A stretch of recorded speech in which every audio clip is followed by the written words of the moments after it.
Bonjour et bienvenue sur le Math. Dans une précédente vidéo, nous avons travaillé proportion, pourcentage, taux d'évolution et coefficient multiplicateur.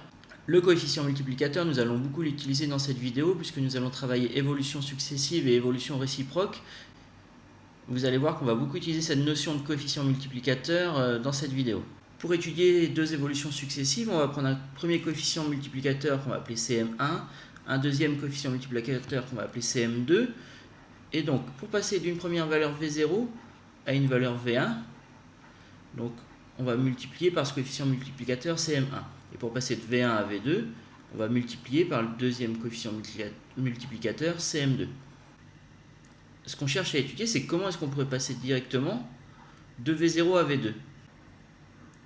Alors, puisque pour passer de V0 à V1, on multiplie par le coefficient multiplicateur CM1, et pour passer de V1 à V2, on multiplie par le coefficient multiplicateur CM2.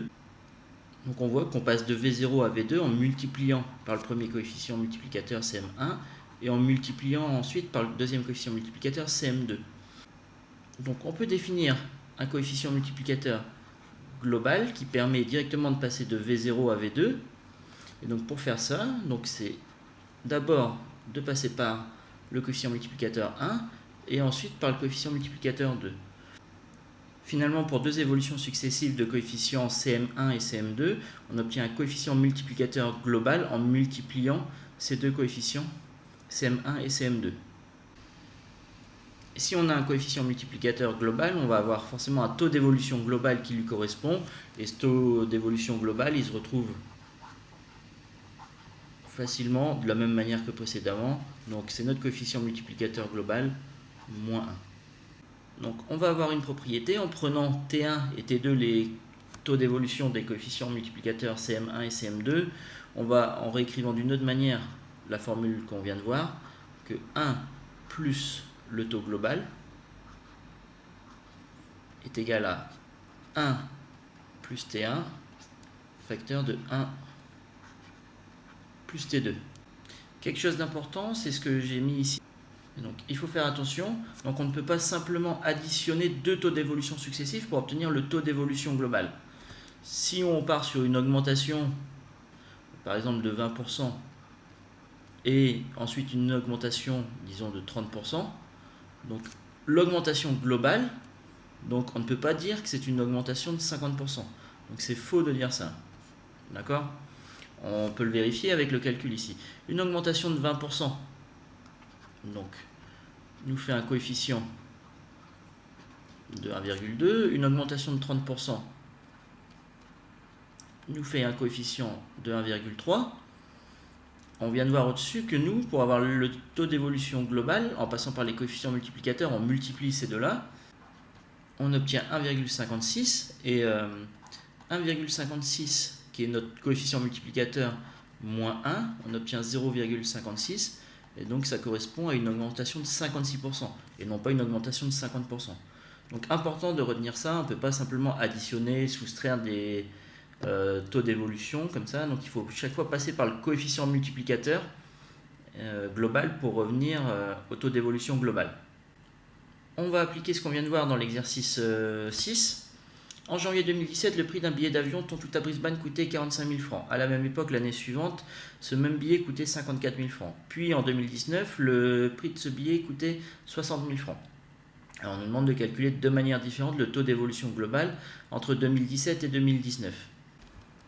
Une première façon, le plus simple, c'est d'étudier directement le taux entre 2017 et 2019.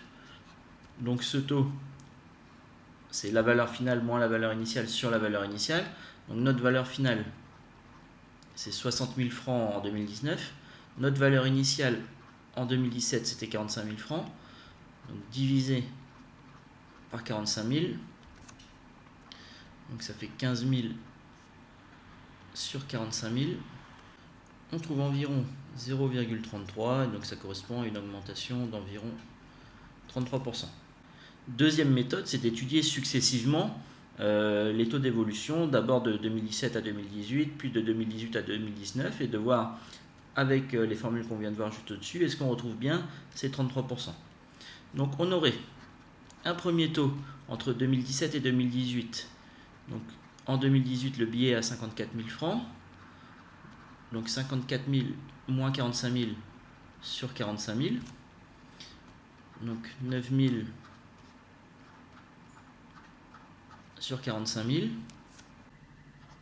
donc ça fait 0,2, donc soit 20%. On aurait le deuxième coefficient T2 entre 2018 et 2019, du coup notre valeur finale du billet c'était de 60 000 francs. En 2018 il était à 54 000 francs sur 54 000. Alors on fait les calculs et on trouve environ 11% d'augmentation. Notre coefficient global, du coup, est égal à 1 plus 20 sur 100 fois 1 plus 11 sur 100. Le calcul de ça donne environ 1,33. Et du coup, on retrouve bien que notre taux va être égal à 33%.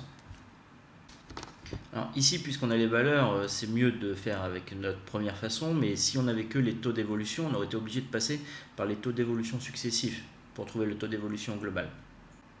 On vient d'étudier le taux d'évolution global et le coefficient multiplicateur global pour deux évolutions successives, mais on pourrait continuer avec plus que deux évolutions successives, donc c'est ce qu'on va voir en dessous.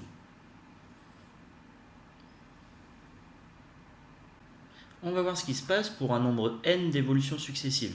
On va définir de la même manière un coefficient multiplicateur global, donc le principe va rester le même, sauf que si on en a n des coefficients multiplicateurs, alors on va les multiplier entre eux à chaque fois, l'idée est la même, donc on les multiplie tous jusqu'au dernier. Et le taux d'évolution global se retrouve de la même manière, donc en reprenant la formule qu'on vient de noter sur les coefficients multiplicateurs, si on les multiplie tous entre eux, alors en les notant T1, T2, Tn, tous les taux d'évolution qui correspondent à nos n évolutions successives, donc on va obtenir cette formule-là. On va appliquer ce qu'on vient de voir avec l'exercice 7. Donc les prix de l'immobilier ont varié là, suivant les années. Donc on a eu une première augmentation de 5%, une augmentation de 3%, une diminution de 5% et à la fin une augmentation de 10%. Donc entre toutes ces années-là, et on nous demande finalement d'étudier le taux d'évolution global entre 2016 et 2020. Donc on va devoir utiliser ces quatre variations. La propriété juste au-dessus nous dit que le taux d'évolution global va se calculer comme ça, là. 1 plus le taux global, donc c'est 1 plus le premier taux. Alors une augmentation de 5%, fois 1 plus le deuxième taux, donc c'est une augmentation de 3%, fois 1 plus le troisième taux. Alors le troisième taux c'est une diminution, donc moins 5%, et on a pour finir une augmentation de 10%. Vous calculez tout ça et on obtient environ 1,13. Donc 1,13 c'est notre coefficient multiplicateur global. Donc pour avoir le taux d'évolution global, on va faire moins 1. Et 1 moins 1,13, on va trouver 0,13. Donc ce qui nous fait une augmentation de 13%. On va terminer avec les évolutions réciproques. Donc on va voir de quoi il s'agit. On va d'abord faire un premier exercice, l'exercice 8. On a un vendeur qui augmente ses prix de 10%, puis les baisses de 10% le mois suivant. Que peut-on dire des nouveaux prix? Alors, une hausse de 10%, une baisse de 10%, par rapport à ce qu'on a dit tout à l'heure, on ne peut pas simplement additionner, soustraire des pourcentages comme ça. On ne va pas revenir à zéro, d'accord? On ne va pas revenir au point de départ. Notre taux global, donc 1 plus 10%, fois 1 moins 10%, ensuite on avait la baisse de 10%, on calcule ça, on obtient 0,99, et donc notre taux global, donc 0,99 moins 1, donc moins 0,01, et donc ça correspond à une baisse de 1%. On voit que augmenter de 10% puis baisser de 10% ne nous ramène pas au prix de départ. Ce qui pourrait être intéressant, c'est après une première évolution, de savoir quel taux appliquer pour revenir à la valeur initiale. Et cette évolution qui compense, qui annule une première évolution, c'est ce qu'on appelle l'évolution réciproque. On va voir du coup comment est-ce que ça fonctionne. Si on cherche à trouver comment appliquer un taux qui compenserait, qui annulerait un premier taux, alors, de nos formules, on sait que 1 plus le taux d'évolution global, Donc c'est 1 plus le premier taux fois 1 plus le deuxième taux. Si on veut que ça s'annule, donc c'est que notre augmentation ou notre diminution globale soit égale à 0. Donc on veut que notre taux global soit égal à 0. Donc finalement, on va se retrouver dans le membre de gauche avec 1. Notre première évolution T1, donc celle-là on la connaît. Et nous on cherche quelle valeur il faudrait pour la deuxième évolution T2. À partir de cette formule, on obtient que 1 plus T2 va être égal à 1 divisé par 1 plus T1. Et si on note Cm', le nouveau coefficient multiplicateur, qu'on doit appliquer pour revenir au point de départ, ce qu'on va appeler le coefficient réciproque, on va donc avoir cette formule-là que Cm' c'est égal à 1 divisé par Cm, notre premier coefficient multiplicateur. Donc attention, on a vu que pour compenser une augmentation, par exemple une augmentation de 10%, on ne peut pas simplement faire une diminution de 10%, mais qu'il va falloir passer par cette formule sur les coefficients multiplicateurs réciproques. Et on va terminer avec l'exercice 9. On a un article qui a augmenté de 20% et on nous demande quel pourcentage il faudrait appliquer pour revenir au prix initial. Donc notre coefficient multiplicateur, si on a une augmentation de 20%, donc c'est 1 plus 20 sur 100, ça fait 1,2. Et donc pour avoir notre coefficient multiplicateur réciproque, 1 sur 1,2, et on obtient environ 0,83. Et donc notre taux à appliquer, donc le coefficient réciproque moins 1, donc 0,83 moins 1, donc ça fait moins 17%. Donc pour compenser une augmentation de 20%, donc il faut appliquer une diminution de 17% pour revenir au prix initial. Voilà pour cette deuxième vidéo sur le sujet. Donc on a essentiellement traité des coefficients multiplicateurs pour des évolutions successives, 2, 3, 4, n, peu importe, et du coefficient réciproque. Donc important à retenir, c'est qu'il faut absolument passer par ces coefficients multiplicateurs. On ne peut pas juste travailler avec les taux, additionner un taux avec un autre, soustraire un taux pour revenir à la valeur initiale. Donc non, il faut passer par les coefficients multiplicateurs. Il nous reste une dernière partie à voir, ce qu'on appelle les indices en base 100. Donc on travaillera ça dans la prochaine vidéo que je vous mettrai en ligne. Merci de m'avoir suivi et à bientôt.